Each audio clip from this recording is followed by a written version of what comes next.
Во она што остана од незиниот дом, баба Олена го замеси великденското лепче во Украина познато како кулич.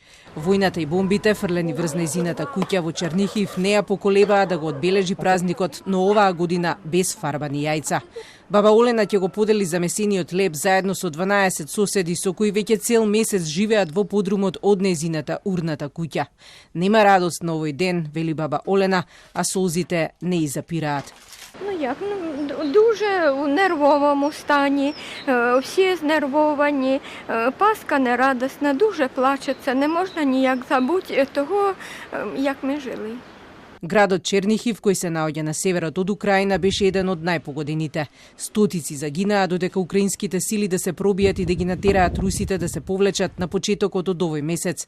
Оние кои избегаа полека се враќаат, а оние кои останаа и чии домови се уништени како на баба Олена, се обидуваат да обноват соба по соба.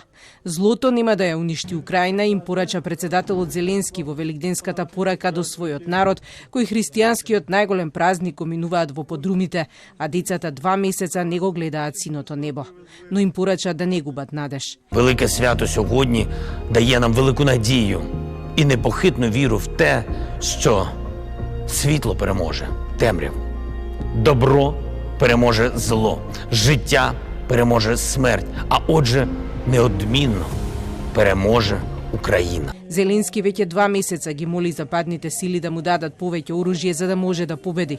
Тоа е темата и на денешната средба со американскиот државен секретар Блинкен, кој доаѓа во посета на Киев. Не ми доаѓајте со празни раце, им порача украинскиот председател, а поддршката ја очекуваат и украинците. Потрібна не тільки зброя, не тільки фінанси, але ще нам потрібна моральна допомога жителів не тільки Соединених Штатів, але й всієї Європи. И це потрібно не слова, а дела. Украина денеска влегува во третиот месец од руската инвазија, која ги живее најлошите ужаси од 20 век. Во моментов битките се фокусирани на истокот, во Донбаскиот регион. Ќе успеат ли украинските војници да го дадат истиот отпор како за Киев, зависи од тоа колку оружје и воена поддршка ќе дадат западните сили. Или времето, заморот и намалените залихи на муниција ќе го земат својот данок.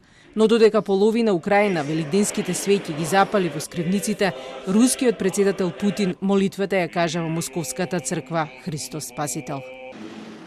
Каждый может, кто имеет свечу, получить этот огонь от гроба Господня.